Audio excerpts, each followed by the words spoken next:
دین اسلام کے مطالعے کی توفیق عطا فرمائی، اور اس میں ہم روزانہ دین کے 5 شعبوں کے بارے میں مطالعہ کرتے ہیں اور سیکھتے ہیں۔ اللہ رب العزت نے ہمیں سب سے پہلے اور سب بڑی اہمیت کے ساتھ جس بات کی تلقین فرمائی ہے، حکم فرمایا ہے، وہ ایمانیات ہیں۔ اور ایمانیات کے اندر ہمیں سب سے اہم ترین بات یہ ذہن میں رکھنی ہے کہ اللہ رب العزت نے ہمیں جب کلمہ طیبہ پڑھنے کا حکم دیا اور اس میں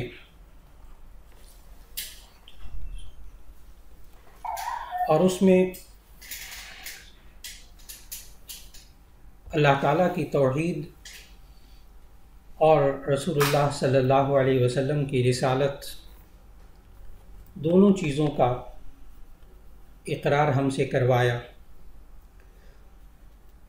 اب اللہ اور اس کے رسول صلی اللہ علیہ وسلم پر ایمان لانے کا ایک اہم ترین تقاضا یہ ہے کہ اللہ اور اس کے رسول صلی اللہ علیہ وسلم سے محبت کی جائے۔ اور جب انسان اللہ اور اس کے رسول صلی اللہ علیہ وسلم سے محبت رکھتا ہے تو اس شخص کو ایمان کامل نصیب ہوتا ہے، ایمان کی حلاوت نصیب ہوتی ہے۔ بخاری شریف اور مسلم شریف میں حضرت انس رضی اللہ تعالیٰ عنہ سے ایک روایت ہے کہ رسول اللہ صلی اللہ علیہ وسلم نے فرمایا، 3 چیزیں ایسی ہیں کہ اگر وہ کسی شخص میں ہوں تو اس شخص کو ایمان کی حلاوت نصیب ہوگی، ایمان کی مٹھاس نصیب ہوگی۔ ایمان کا بھی ایک ذائقہ، ایمان کا بھی ایک مزہ ہے جو ہمیں نبی صلی اللہ علیہ وسلم نے سکھایا۔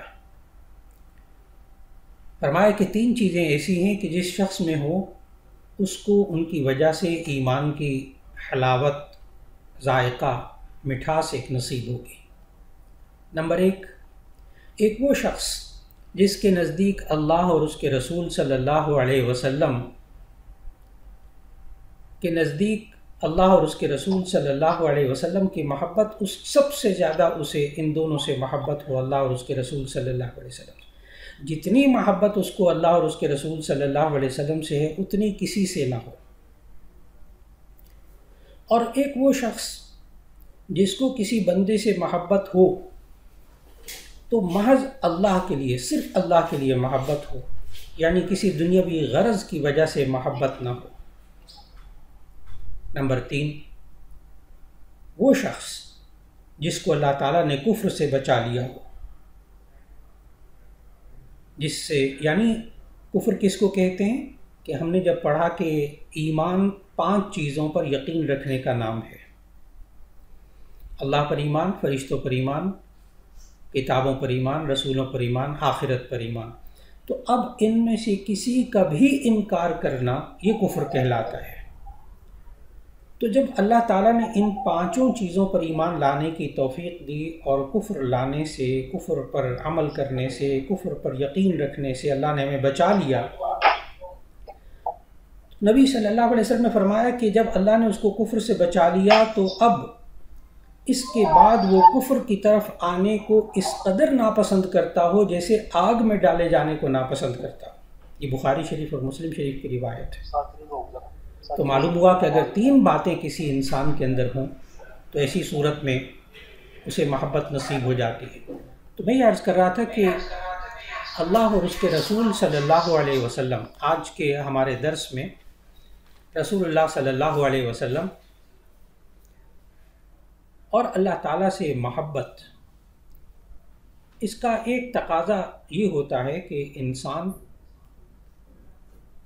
سب سے زیادہ محبت صرف اللہ اور اس کے رسول صلی اللہ علیہ وسلم سے کرے۔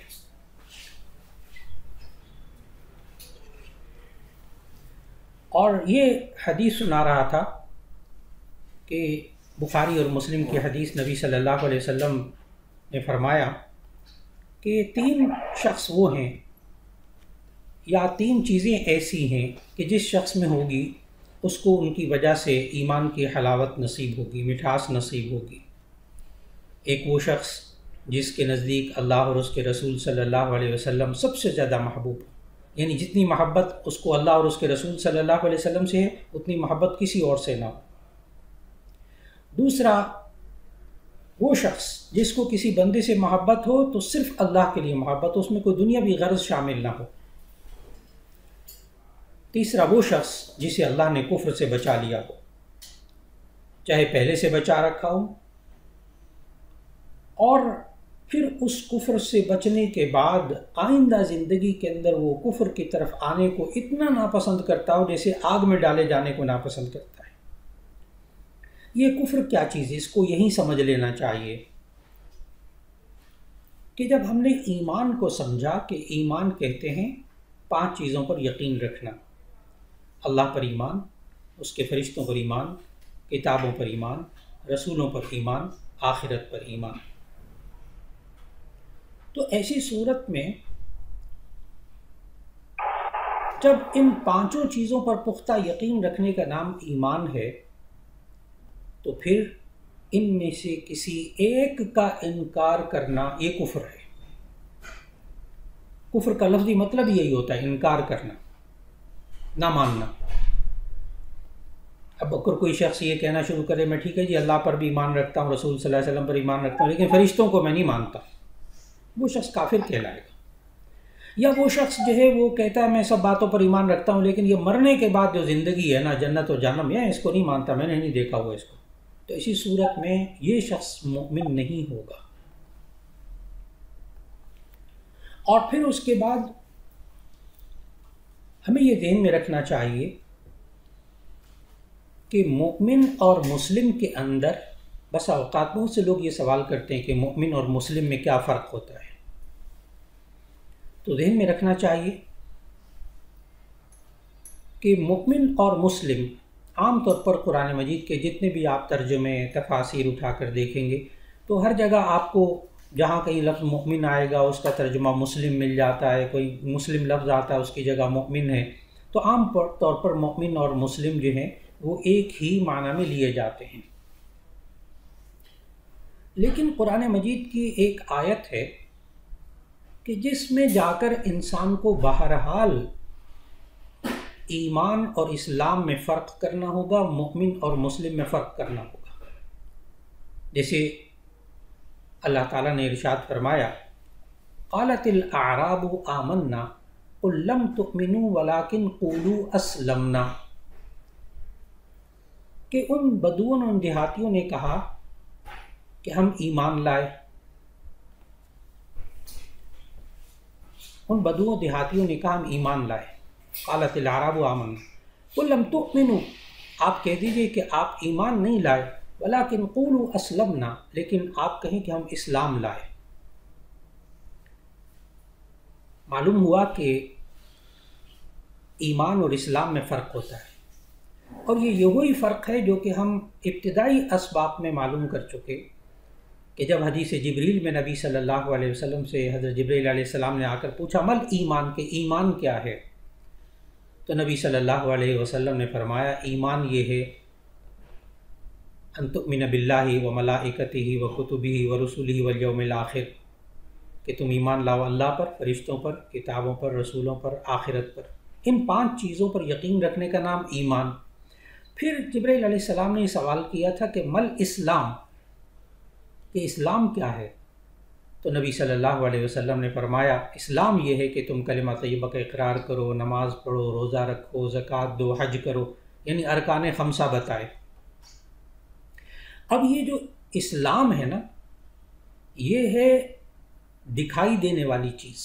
کلمہ طیبہ کا اقرار نظر آئے گا، نماز پڑھے گا نظر آئے گا، روزہ رکھے گا نظر آئے گا، زکوٰۃ دے گا نظر آئے گا، حج کرے گا نظر آئے گا۔ یہ پانچوں چیزیں تو دکھائی دینے والی ہیں، لیکن اگر ایک شخص اللہ پر ایمان رکھتا ہے، فرشتوں پر ایمان رکھتا ہے، رسولوں پر ایمان رکھتا ہے، آخرت پر ایمان رکھتا ہے، تو وہ نظر نہیں آتا۔ اب ایسی صورت کے اندر جب نظر نہیں آتا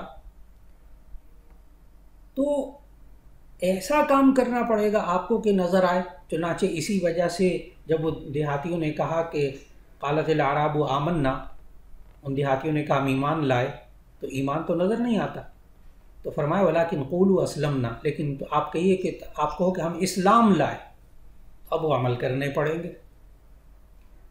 اس لیے ایمان ان 5 چیزوں پر یقین رکھنے کا نام، اور اسلام ان 5 باتوں پر عمل کرنے کا نام، یہ فرق ہو گیا۔ اب ایمان لانے والے کو مؤمن کہتے ہیں اور اسلام لانے والے کو مسلم کہتے ہیں۔ اب مؤمن اور مسلم دونوں میں فرق ہو گیا۔ تو عام طور پر مؤمن اور مسلم میں ترجمہ تفسیر پڑھتے وقت، دینی کتابیں پڑھتے وقت کوئی فرق نہیں کیا جاتا۔ مؤمن کو مسلم کہہ دیتے ہیں، مسلم کو مؤمن کہہ دیتے ہیں۔ لیکن جب آپ باریکی میں جائیں گے تو ایسی صورت میں آپ کو معلوم ہوگا کہ ان دونوں کے درمیان فرق ہے۔ مؤمن کہتے ہیں ایمان لانے والے کو، اور مسلم کہتے ہیں اسلام لانے والے کو۔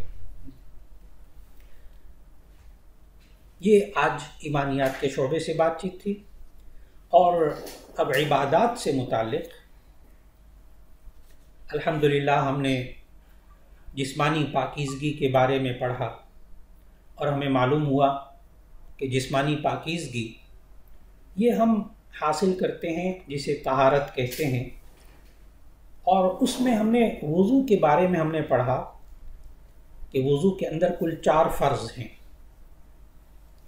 اور ہم نے سورہ مائدہ کی آیت نمبر 6 کے حوالے سے پڑھا کہ اللہ تعالیٰ نے اس میں ہمیں 4 فرض وضو کے بتائے، آیت نمبر 6 میں، کہ وضو کے 4 فرض ہیں۔ نمبر 1 چہرے کا دھونا، نمبر 2 دونوں ہاتھوں کو کونیوں سمیت دھونا، نمبر 3 سر کے 1/4 حصے کا مسح کرنا، نمبر 4 دونوں پاؤں ٹخنوں سمیت دھونا۔ اب یہ وضو کے 4 فرض ہیں، اور وضو کے ان 4 فرائض میں جو اہم بات ذہن میں رکھنے والی وہ یہ کہ یہ سب ایک مرتبہ ہیں۔ ایک مرتبہ چہرے کا دھونا، ایک مرتبہ ہاتھوں کا دھونا، ایک مرتبہ سر کے 1/4 حصے کا مسح کرنا، ایک مرتبہ دونوں پاؤں ٹخنوں سمیت دھونا۔ اور یہ اس لیے بھی ضروری ہے ذہن میں رکھنا کہ اگر بالفرض کوئی سنت رہ جائے، اس کے علاوہ باقی جتنے کام ہیں وضو کے اندر وہ سارے سنت ہیں۔ ابھی انشاءاللہ اس کی سنتوں کے بارے میں بات ہوگی، پھر اس کے بعد وضو کا مکمل طریقہ قرآن و سنت کی روشنی میں عرض کروں گا۔ تو وضو کے 4 فرض اس لیے اہم ہے ذہن میں رکھنا کہ اگر ان میں سے کوئی ایک چھوٹ گیا تو وضو نہیں ہوگا، نماز نہیں ہوگی۔ اس لیے بہت سے لوگ سوال کرتے ہیں وہ میں کلی کرنا بھول گیا، ناک میں پانی ڈالنا بھول گیا، میں نے وہ 2 دفعہ دھویا، میں نے وہ جو ہے نا وہ گردن کا مسح نہیں کیا، میں نے خلال نہیں کیا انگلیوں کا، تو میرا وضو ہو گیا کہ نہیں؟ تو اس میں ذہن میں رکھنا ہوگا یہ جواب۔ اب سارے جب سوالوں کا جواب مل گیا کہ اگر یہ 4 فرض پورے کر لیے ہیں تو وضو ہو گیا، اب آپ نماز پڑھ سکتے ہیں۔ اب ہم وضو کی سنتوں کا مطالعہ کرتے ہیں۔ سنت کس کو کہتے ہیں؟ جو کام نبی صلی اللہ علیہ وسلم نے کیا ہو اسے سنت کہتے ہیں۔ اور وضو کے اندر ہمیں احادیث سے جو سنت معلوم ہوتی ہیں وہ کل 13 سنتیں ہیں۔ نمبر 1 نیت کرنا، نیت کرنا یہ سنت ہے۔ اگر آپ نے کبھی وضو کیا اور نیت کرنی یاد ہی نہیں رہی کہ میں نے وضو کرنا تھا، کوئی حرج کی بات نہیں، آپ کا وضو ہو گیا، لیکن نیت کرنا سنت ہے۔ نمبر 2 بسم اللہ پڑھنا وضو کے شروع میں سنت ہے۔ نمبر 3 وضو کرنے سے پہلے دونوں ہاتھوں کو 3 بار کلائی تک دھونا، یہ سنت ہے۔ نمبر 4 مسواک کرنا سنت ہے۔ نمبر 5 کلی کرنا سنت ہے۔ نمبر 6 استنشاق یعنی ناک میں پانی ڈالنا اور پھر ناک کو صاف کر لینا۔ نمبر 7 داڑھی کا خلال کرنا، یہ مرد کے لیے ہے، داڑھی کے خلال کے بارے میں الگ سے بات کروں گا انشاءاللہ۔ اور نمبر 8 تمام اعضاء کو 3 مرتبہ دھونا۔ نمبر 9 پورے سر کا مسح کرنا۔ نمبر 10 کانوں کا مسح کرنا۔ نمبر 11 وضو میں ترتیب کو ملحوظ رکھنا۔ اگر آپ نے پہلے دونوں ہاتھ دھو لیے، پھر اس کے بعد سر کا مسح کر لیا، پھر خیال آیا میں نے چہرہ تو دھویا نہیں، تو آپ چہرہ دھو لیجئے، آپ کا وضو ہو جائے گا، فرض پورے ہو جائیں گے، لیکن ترتیب کو ملحوظ رکھنا یہ سنت ہے۔ نمبر 12 ہاتھ پاؤں کی انگلیوں میں خلال کرنا، تاکہ انگلیوں کے درمیان کا جو جڑوں کا حصہ ہوتا ہے وہ کہیں خشک نہ رہ جائے۔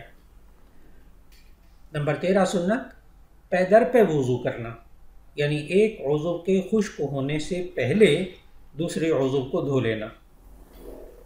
ایک عضو کے خشک ہونے سے پہلے دوسرے عضو کو دھو لینا، اس کو کہتے ہیں پے در پہ وضو کرنا۔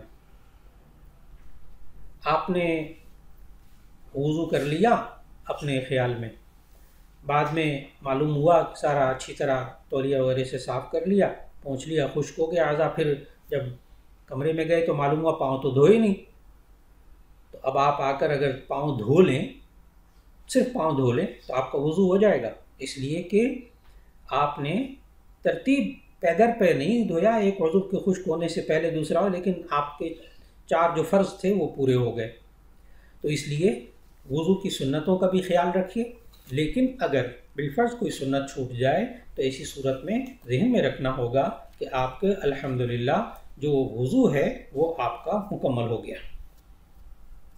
اب ہم وضو کا مکمل طریقہ ان تمام فرائض اور سنتوں پر عمل کرتے ہوئے ہم اس طریقے سے وضو کریں کہ سنتیں بھی سب اس پر بھی عمل ہو جائے اور جو فرائض ہیں اس پر بھی عمل ہو جائے۔ تو وضو کرنے کا طریقہ مکمل کیا ہوا کہ وضو کرنے والے کو چاہیے کہ وضو سے پہلے نیت کرے کہ میں نماز کے لیے وضو کر رہا ہوں۔ وضو کرتے وقت بسم اللہ پڑھ لیں، پھر پہلے دونوں ہاتھ پونچھوں تک گھٹ تک دھو لیں، پھر مسواک کریں، اگر مسواک نہ ہو تو انگلی دانتوں پر مل لیں، پھر 3 بار کلی کریں، اس طرح کہ پورے منہ میں پانی گھوم جائے، پھر 3 بار ناک میں پانی ڈالیں، دائیں ہاتھ سے ناک میں پانی ڈالیں اور بائیں ہاتھ سے ناک صاف کر لیں، پھر اس کے بعد 3 مرتبہ منہ دھوئیں، پیشانی کے بالوں سے لے کے چوڑی کے نیچے تک اور ایک کان کی لو سے دوسرے کان کی لو تک، اور اگر مرد ہیں تو داڑھی کا خلال کر لیں، اور داڑھی کے خلال اور کرنا اور صرف داڑھی کے ظاہری بالوں کو دھونا یہ ابھی بعد میں بات ہوگی، ابھی پہلے صرف ہم وضو کی طرف متوجہ رہتے ہیں۔ پھر 3 بار دایاں ہاتھ کونی سمیت دھوئیں، پھر بایاں ہاتھ کونی سمیت دھوئیں 3 مرتبہ، اور ایک ہاتھ کی انگلیوں کو دوسرے ہاتھ کی انگلیوں میں ڈال کر خلال کر لیں تاکہ وہ جو انگلیوں کی جڑیں ہیں وہ خشک نہ رہ جائیں۔ اور یہاں یہ بتاتا چلوں کہ اگر خاتون ہو وضو کرنے والی اور اس نے چوڑیاں پہنی ہوں یا انگوٹھی پہنی ہوں تو اسے ہلا لینا چاہیے۔ عام طور پر انگوٹھی ٹائٹ ہوتی ہے تو اس کے نیچے پانی نہیں پہنچ پاتا، اس کو ہلکا سا ہلا لیا جائے تاکہ پانی اس کے نیچے پہنچ جائے۔ پھر اس کے بعد سارے سر کا مسح کر لیجئے، اس کے ساتھ دونوں کانوں کا بھی مسح کر لیں، کان کے اندر شہادت والی انگلی سے اور کانوں کے اوپر انگوٹھے سے مسح کر لیں، پھر انگلیوں کے پشت کی طرف سے گردن کا مسح کر لیں۔ گردن کہتے ہیں وہ جو پچھلا حصہ ہے اسے گردن کہتے ہیں، لیکن یہ کہ جو اگلا حصہ ہوتا ہے نا اس کو گلا کہتے ہیں، گلے کا مسح نہیں کرنا چاہیے، یہ ممنوع ہے۔ اور کانوں کے مسح کے لیے نیا پانی لینا ضروری نہیں، بس جو آپ کے ہاتھوں میں لگا ہوا ہے یہ آپ نے مسح کر لیا۔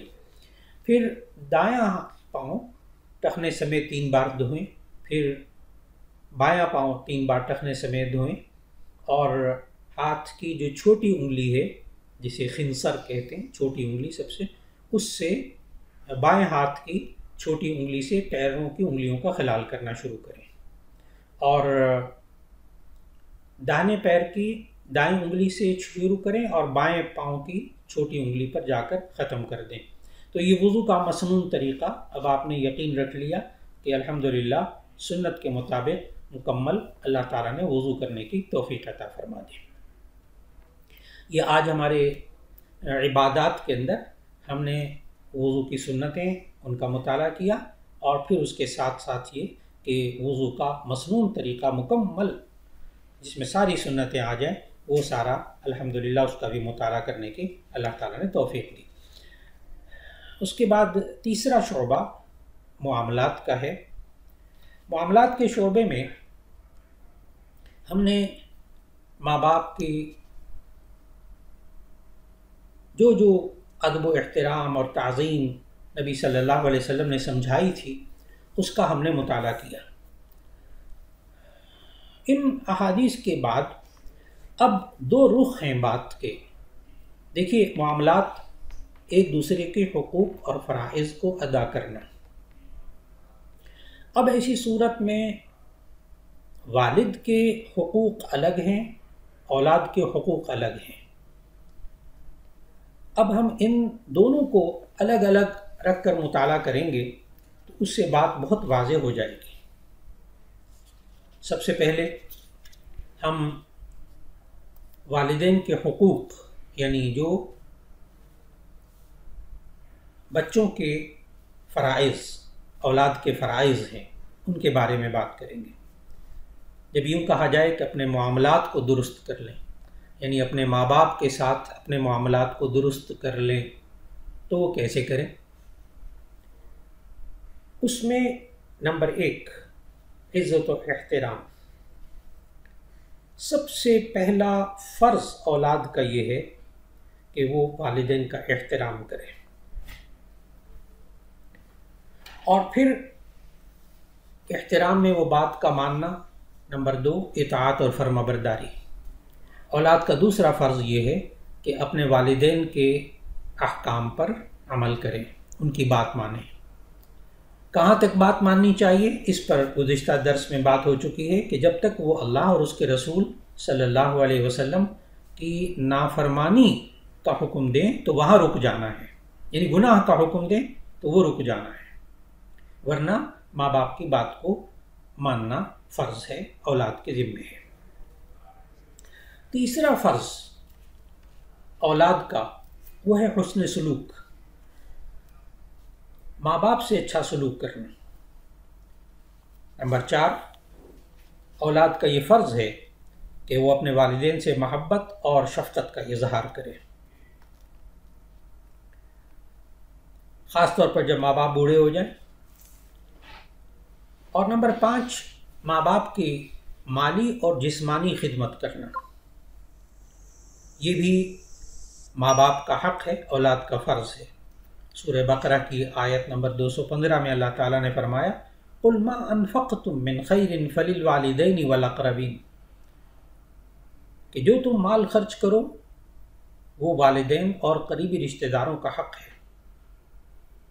نمبر 6 اولاد کا یہ فرض ہے کہ اپنے ماں باپ کی ناراضگی سے بچے۔ نمبر 7 والدین کے رشتہ داروں سے اچھا سلوک کرے۔ نمبر 8 ماں باپ انتقال کر گئے ہوں تو ایسی صورت میں ان کے لیے دعائے مغفرت کرے۔ آج ہم نے اس کے ایک رخ کا مطالعہ کیا کہ والدین کے حقوق کیا ہیں قرآن و سنت کی روشنی میں، اور اولاد کے فرائض کیا ہیں۔ پھر ہمیں وہ بات سمجھ میں آئے گی جب یہ کہا جاتا ہے کہ اپنے ماں باپ سے آپ اپنے معاملات درست کریں، تو عام طور پر نوجوان بچوں کو بھی، پڑھے لکھے بچے ہوتے ہیں، ان کو بھی نہیں معلوم ہوتا کہ یہ کیا کہہ رہے ہیں۔ تو میں نے عرض کیا کہ آپ کے سامنے یہ جو آج 8 پوائنٹ آئے، کہ ان 8 نقطے ہیں کہ جن پر عمل کرنا ضروری ہے کہ یہ اولاد کے فرائض ہیں، ماں باپ کے حقوق ہیں۔ آئندہ درس میں انشاءاللہ العزیز ہم اولاد کے حقوق یعنی والدین کے فرائض ان کے بارے میں انشاءاللہ بات کر سکیں گے۔ یہ ہمارا تیسرا شعبہ تھا اور معاملات کا، اور اب چوتھا شعبہ معاشرت کا۔ معاشرت، آپس میں رہنا سہنا، اس کے آداب جو نبی صلی اللہ علیہ وسلم نے سکھائے۔ سلام کے بارے میں ہم نے گزشتہ اسباق میں مطالعہ کیا۔ آج مصافحہ، معانقہ اور اپنے بزرگوں کا ہاتھ چومنا، دست بوسی، اس کے بارے میں بات ہوگی۔ مصافحہ کہتے ہیں ہاتھ ملانا، معانقہ کہتے ہیں گلے ملنا، اور دست بوسی یعنی ہاتھوں کو چوم لینا۔ حضرت انس رضی اللہ تعالیٰ عنہ سے جامع ترمذی میں روایت ہے کہ ایک شخص کو میں نے سنا، وہ نبی صلی اللہ علیہ وسلم سے پوچھ رہا تھا کہ آدمی جب اپنے بھائی یا دوست سے ملاقات کرے تو کیا اس کے سامنے جھک جائے؟ آپ صلی اللہ علیہ وسلم نے فرمایا نہیں۔ اس نے پوچھا کیا اس کے ساتھ معانقہ اور اس کو بوسہ دے؟ آپ نے فرمایا نہیں۔ اس نے کیا اس کا ہاتھ اپنے ہاتھ میں لے لے اور اس کے ساتھ مصافحہ کرے؟ آپ صلی اللہ علیہ وسلم نے فرمایا ہاں۔ معلوم ہوا کہ جب ملاقات ہو تو اس میں جھکنا تو بالکل نہیں چاہیے، جھکنا نہیں چاہیے، جھکنا صرف اللہ تعالیٰ کے سامنے۔ اور معانقے کی ابھی حدیث آگے آئے گی، لیکن ایک دم معانقہ کرنا وہ بھی ضروری نہیں، ملاقات کے وقت ہاتھوں کو بوسہ دینا یہ بھی ضروری نہیں، لیکن ہاتھ کا ہاتھ میں لینا، مصافحہ کرنا یہ سنت ہے۔ اور رزین کی جو روایت ہے مشکات میں موجود ہے کہ انہوں نے یہ کہا کہ اگر کوئی بھائی یا دوست سفر سے آیا ہو تو وہ معانقہ کر سکتا ہے۔ معلوم ہوا اگر کوئی بہت دیر بعد ملے ہیں، بہت دور سے آئے ہیں، تو آپ معانقہ کر لیں، درست ہے، جائز، یہ بھی سنت ہے۔ اور ترغیب و ترہیب علامہ منذری کی، اس میں یہ بات لکھی ہے، یہ روایت موجود ہے کہ بطور تکریم ہاتھ کا بوسہ دے سکتا ہے، بطور عزت اور احترام کے۔ چنانچہ ترمذی میں روایت ہے کہ نبی صلی اللہ علیہ وسلم، حضرت ابو امامہ رضی اللہ تعالیٰ عنہ فرماتے ہیں کہ رسول اللہ صلی اللہ علیہ وسلم نے مریض کی پوری عیادت، فرمایا کہ مریض کی پوری عیادت یہ ہے کہ تم اپنا ہاتھ مریض کی پیشانی پر یا ہاتھ پر رکھ کر اس کے حال پوچھو اور پورا سلام کرنا۔ یہ سلام کے بعد تم مصافحہ بھی کر سکتے ہو۔ سنن ابی داؤد کی روایت ہے جو مشکات میں موجود ہے، حضرت شعبی رحمہ اللہ فرماتے ہیں کہ نبی کریم صلی اللہ علیہ وسلم نے حضرت جعفر ابن علی رضی اللہ تعالیٰ عنہ سے ملے اور ان کو گلے لگایا اور ان کی آنکھوں کے درمیان بوسہ دیا۔ اور ابو داؤد کی روایت ہے کہ جب وفد عبد القیس آیا تو نبی صلی اللہ علیہ وسلم کے سامنے باقی سب جلدی جلدی سواریوں سے اترے تو ہم نے نبی صلی اللہ علیہ وسلم کے ہاتھوں پر بوسہ دیا۔ تو معلوم ہوا ہاتھ چومنا بھی ثابت ہے۔ اور الادب المفرد میں روایت ہے حضرت ثابت رضی اللہ تعالیٰ عنہ سے کہ حضرت انس رضی اللہ تعالیٰ عنہ سے پوچھا کہ آپ صلی اللہ علیہ وسلم نے کبھی آپ نے یعنی حضرت انس رضی اللہ تعالیٰ عنہ نے کبھی حضور صلی اللہ علیہ وسلم کے ہاتھ کو چھوا ہے؟ تو انہوں نے کہا ہاں، حضرت ثابت نے حضرت انس کے ہاتھ کو چوم لیا۔ لیکن عام حالات میں مصافحہ کر لیا جائے، یہ سنت پوری ہو جاتی ہے، سلام بھی کریں اور مصافحہ بھی کر لیں۔ لیکن اگر کسی بیماری کی وجہ سے کوئی بیمار ہے اور آپ کو پتہ ہے کہ یہ ڈاکٹر نے منع کیا ہے مصافحہ کرنے سے، تو ایسی صورت میں مصافحہ نہ کیا جائے، صرف زبان سے سلام کہہ دیا جائے اور جواب لے لیا جائے تو یہ درست ہے۔ آج کے ہم نے درس میں معاشرت کے حوالے سے مصافحہ، معانقہ اور ہاتھ چومنا، اس کے بارے میں احادیث کی روشنی میں آداب پڑھے۔ اب پانچواں شعبہ اخلاقیات کا۔ اس اخلاقیات کے شعبے میں ہم نے اب تک احسان کے بارے میں اور نیک کام کرنے کے بارے میں اور اچھے اخلاق کیا ہوتے ہیں اس کے بارے میں پڑھا، اور ہم نے یہ سمجھا کہ اچھے اخلاق اچھی عادتوں کو کہتے ہیں۔ ان اچھی عادتوں میں سے آج جس عادت کا تذکرہ مقصود ہے وہ ہے توکل اور رضا بالقضاء، اللہ کے فیصلوں پر راضی ہونا، توکل کرنا، بھروسہ کرنا۔ توکل کا لفظی مطلب بھروسہ کرنا، اور توکل کی تعریف یہ ہے کہ انسان اسباب کو اختیار کر کے نتائج اللہ پر چھوڑ دے۔ نتیجوں بسا اوقات ایسا ہوتا ہے کہ ہم اسباب اختیار کر لیتے ہیں اور پھر ان اسباب پر یقین کر لیتے ہیں، یہ غلط بات ہے۔ اسباب اختیار کیے جائیں اور ان کا نتیجہ اللہ پر چھوڑ دیا جائے، یہ توکل ہے۔ جیسے نبی صلی اللہ علیہ وسلم کے پاس ایک صحابی آئے، اور جب آئے تو نبی صلی اللہ علیہ وسلم نے پوچھا کہ کس پر آئے ہیں، تو انہوں نے بتایا کہ اونٹ پر آیا ہوں۔ نبی صلی اللہ علیہ وسلم نے پوچھا کیا اونٹ کو باندھ آئے ہیں؟ تو ان صحابی نے کہا نہیں جی یا رسول اللہ پر توکل کر کے کھلا چھوڑ آئے ہیں۔ تو نبی صلی اللہ علیہ وسلم نے ان کو سمجھایا کہ جائیے پہلے اونٹ کو باندھیے پھر اللہ پہ توکل کریں۔ معلوم ہوا اسباب اختیار کریں پھر اللہ پہ توکل کر لیں، بھروسہ کر لیں۔ اور یہ کہنا کہ بعض بزرگوں کے واقعات میں یہ بات موجود ہے وہ اسباب کو اختیار نہیں کرتے تھے، وہ اللہ پہ توکل کرتے تھے، تو وہ واقعات بزرگوں کے بالکل درست ہیں۔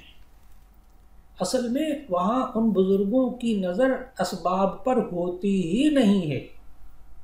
ہمارا معاملہ اور ہے، ہمارا معاملہ تو یہ ہے کہ اگر اسباب کو اختیار نہیں کرتے، کہتے ہیں بس یہ ہم اللہ پر توکل کرتے، بعد میں حالات ٹیڑے میڑے ہو جاتے ہیں تو بہت اللہ سے شکوہ کرتے۔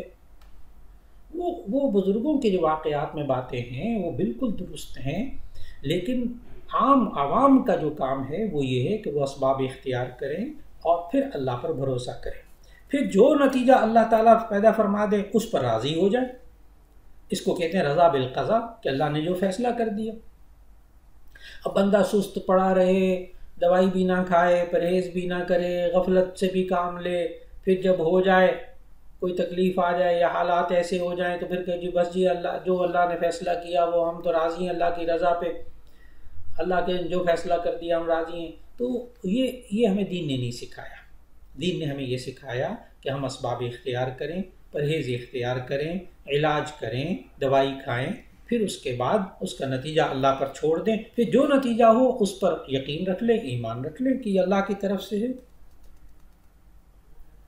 نبی صلی اللہ علیہ وسلم نے ہمیں یہی سمجھایا، اللہ تعالیٰ نے ہمیں قرآن مجید میں بھی یہی سمجھایا۔